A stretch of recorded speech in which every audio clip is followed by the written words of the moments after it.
Hi everyone, this is Jackie, and you're tuned into Rolling Out.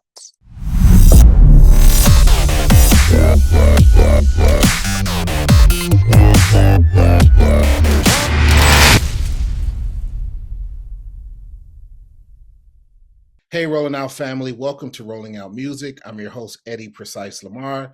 Today, we're joined by Ghanaian singer-songwriter Gyakie. She's here to talk about her debut album, After Midnight, a 17-track journey of healing, love, and identity. The project blends Afro R&B, highlife, and global sounds.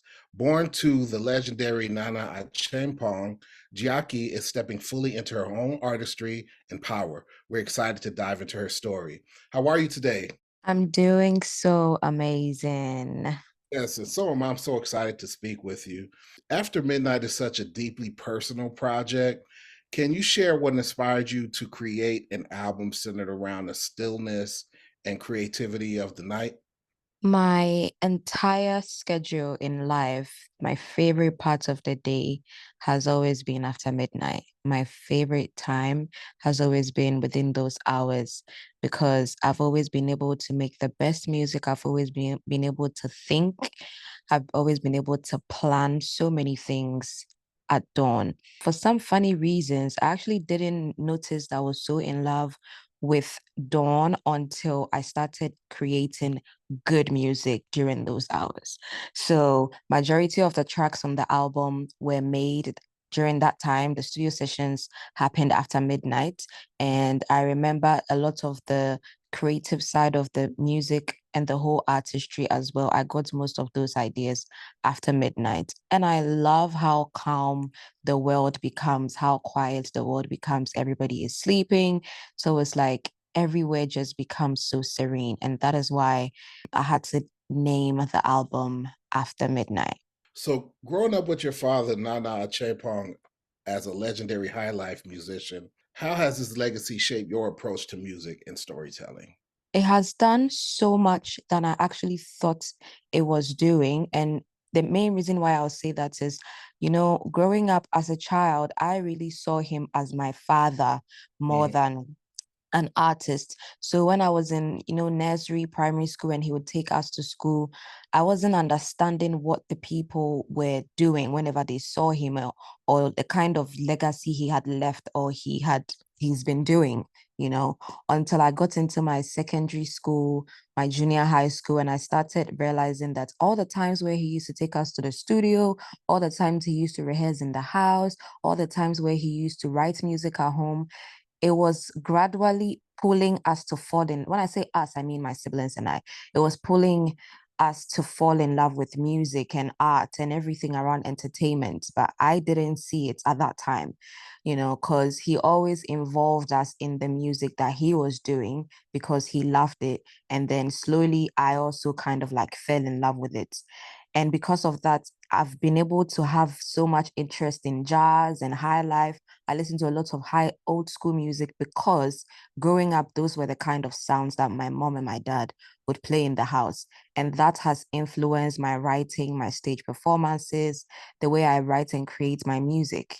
So it's funny because it's so interesting that basically you're clueless that your dad is this superstar. Yes, when I was a baby. When I was a Right, baby, I'm like, why are you guys really shouting my dad's name? Daddy, what's going on? right. You That's know? so funny. Yeah. Until I got to So realize that, oh, so you are actually a big guy. right, you are somebody. I mean that's a that's a great moment for a parent to have. Yeah. Yeah, yeah, definitely. So the album blends Afro R&B, high life, soul, and even on piano. How Yeah. intentional were you in creating such a diverse soundscape? And what do you want listeners to feel as they journey through these tracks? So every single genre that I worked on this project are sounds that I genuinely am in love with. So I listen to hip hop artists, I listen to R&B artists, I listen to Afrofusion, I listen to gospel, I listen to everything. I have already worked on a couple of sounds in my previous drops, and with this particular album, I wanted to do the other sounds that I haven't really like done properly, and these are all genres that I genuinely started doing from 2019. if you've been listening to Gyakie from those years, if you listen to this album, you'll be able to tell that I'd gone back to sounds that I used to do and sounds that I was really in love with. So I Mhm. was very picky on how I wanted it to go. If you mention Gyakie to anybody that has heard my music before, the first thing they would think my sound will be is probably going to be an R&B or a soulful love song, because Mhm. those are the songs that I drop a lot of times.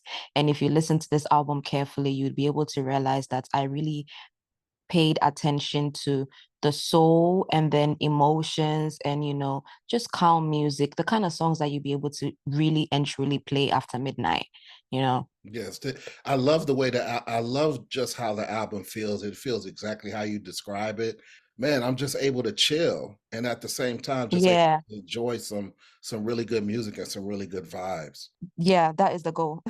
So, speaking to those different sounds that you're using, you've collaborated with some incredible artists like Black, Koji Radical, Shatta Wale, and Omar Sterling. How did these collaborations push you as an artist? And what do they add to the overall story of the album? I want to say these collaborations really has me fulfilled as an artist. It's one thing to send a song to other artists to collaborate with, and it's another thing if they actually record the song and you can tell they did it really from their hearts. They were really in love with the song and they didn't just do the record because they just want to do it. And that is one thing I really pay attention to when I'm collaborating with an artist. I always look forward to the energy. And I'll be able to tell if you genuinely love the song when you send your verse over. Mm. And why am I saying I feel fulfilled? Because all these big artists really, really put their best verses on each song, every single one of them. And these are people that I am a huge fan of. I listen to them, I admire their artistry. So being able to have that kind of connection with them through the music just has me like, girl, you've done a good job. And what you're doing is the right thing. And that is why they have also agreed to partner with you on the record. So I really don't play with any of the collaborators on the project because they have really had me fulfilled. Well, that's awesome. And I already told you what my favorite is so far. So, that's the one with Yeah. that's Party Galore. Yeah. So, yeah, that's my favorite. Y2K Love is a Mm, standout because it samples your father's work and features Omar Sterling. What did it yeah. mean to you to have this full circle moment and honor your musical roots in such a powerful way? Y2K Love is one of the many important songs on the album for me because first thing, it has a sample of my dad and it's one of his biggest songs that I sampled of his entire career, one of his biggest songs. And then two, the featured artist is someone I listened to when I was from junior high school to secondary school. I listened to Omar Sterling. When it comes to hip hop, I don't joke with him, and everybody that knows me from then knows I am that person that will maybe buy a ticket and be in the front seat. So imagine being able to sample your dad and then being able to collaborate with somebody you really, really listen to on the same record. And the track is also an old school sound. It's a great record for me. It's too many greatness in one song. And I love how we were able to bring back that nostalgia in the music and then include my dad's legacy to kind of like put a stamp on the record. For the past 10 years, African music has really taken over the airwaves and been presented in the world in such a great way. And you, as one of Africa's most compelling voices, where do you see the future of African music heading globally? And how do you see yourself contributing to that evolution? It is going to be a huge, good pandemic. It's actually already started, but that's how it's going to be. It's not stopping. It's that kind of pandemic that just keeps getting bigger and wider and better. It's what it is now. The music from this side is what it is now. And that's what we've all been praying for and hoping for and working hard for. So it's very beautiful to see because we're able to use the music to do so much, to make people know about our culture, about our sound, about our people, and where we're coming from. So the future of Afro beats and African music, it's it's going to be way bigger than we're even thinking it would be. You know, this album explores vulnerability, healing, and self love. What Mm. has this creative process taught you about yourself? And what message do you hope your fans carry with them after listening? If I'm supposed to describe myself as a listener about on any music, right? I listen to music and I connect to it very, very well because I'm the type of person that listens to music and read the lyrics. I don't just listen just for the beat and the melodies. So because I realized how I could connect to a song, like to the point where I will go and look out for the artist and be so obsessed. That is what I wanted to do with every song on this project. I paid attention to the emotions.